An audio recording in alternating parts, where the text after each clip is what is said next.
Ladies and gentlemen, welcome back to A Different Opinion. I hope everyone's been well.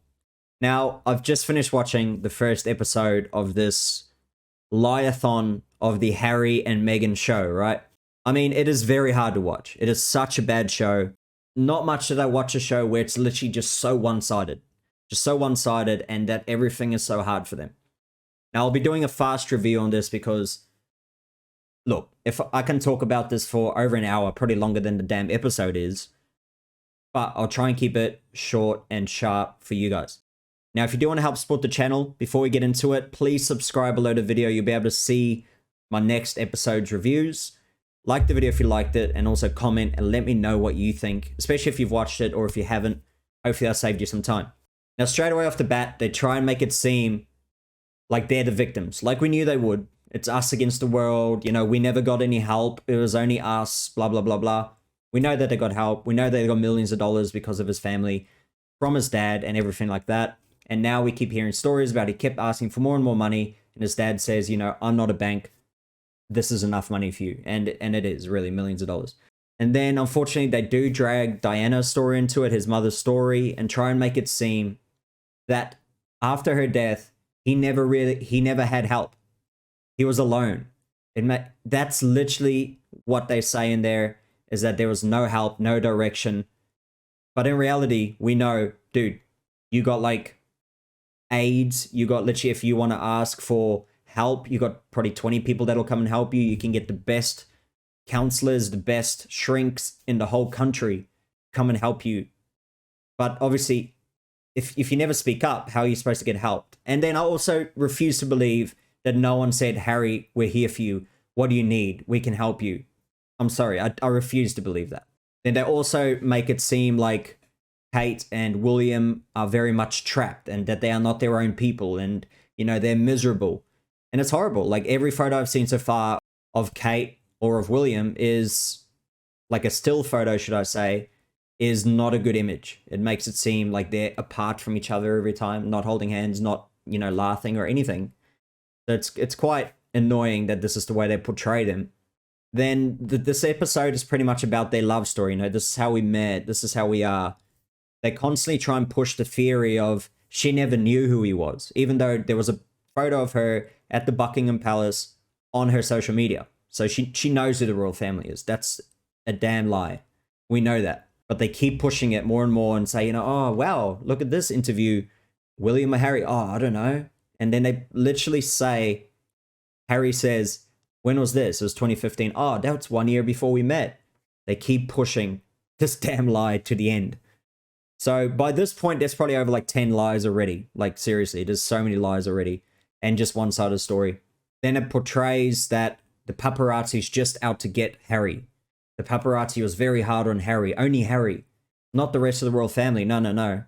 Not that he put himself in these situations. Let's be real. When I was younger, I've seen the stories when he was younger, where he's out partying or whatever the heck he's doing. Like, fair enough, you want to be a kid, you want to go do your thing, but you put yourself in those situations, so there's going to be press, because unfortunately, you are the prince, you know? Let's be real, you are the prince. I mean, if Justin Bieber, for example, wanted to go out, there'll be a lot of paparazzi too. If famous people around the world want to go out, there'll be probably people taking photos of them, let's be real, especially in your home city. So for him to try and act like it's only him, he's taking it away from the rest of the royal family who also deal with this stuff, and just in a better way. Then there's this part where, you know, a royal expert comes out and he tries to make it sound, and, you know, a lot of the episode, they try and make it sound like the royals actually have a very hard life.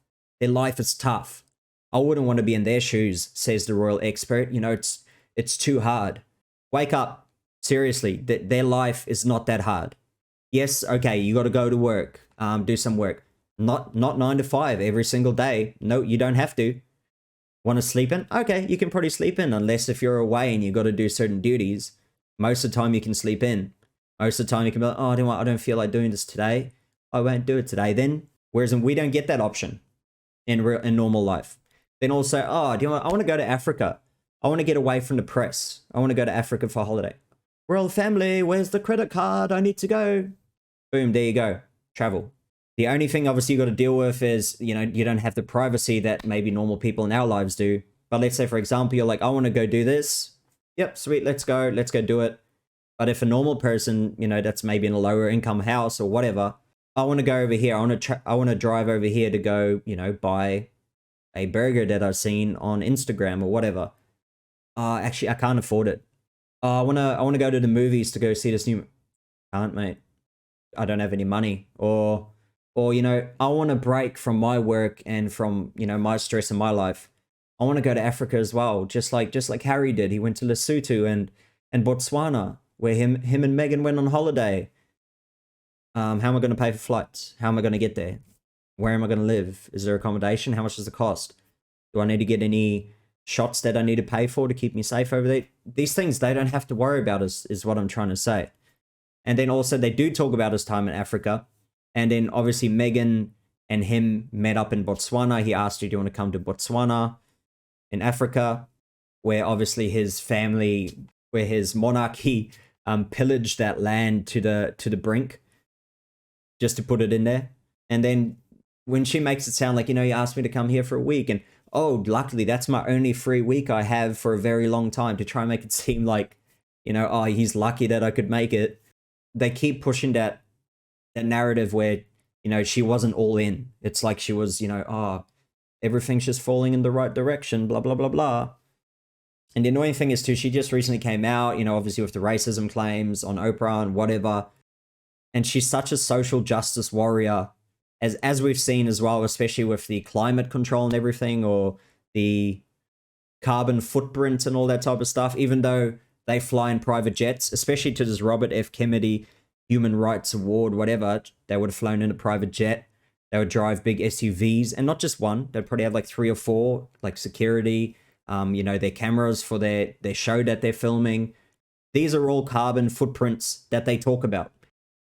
And then just to end it, they try and make it seem like their phones and everything always are trying to get hacked. They don't have any freedom on their phones and everything.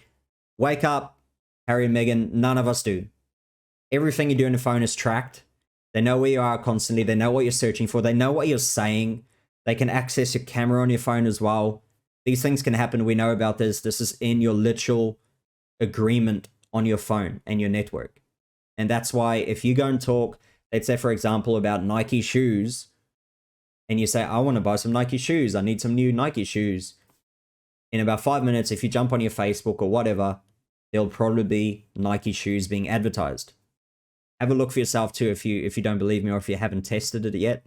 It's quite worrying, but we all know, especially after the Edward Snowden thing, about what they actually do. That's episode 1. Episode 2 coming up tomorrow. Let me know what you think, especially if you've watched it. Comment below, subscribe if you want to see the next video. Thank you for watching.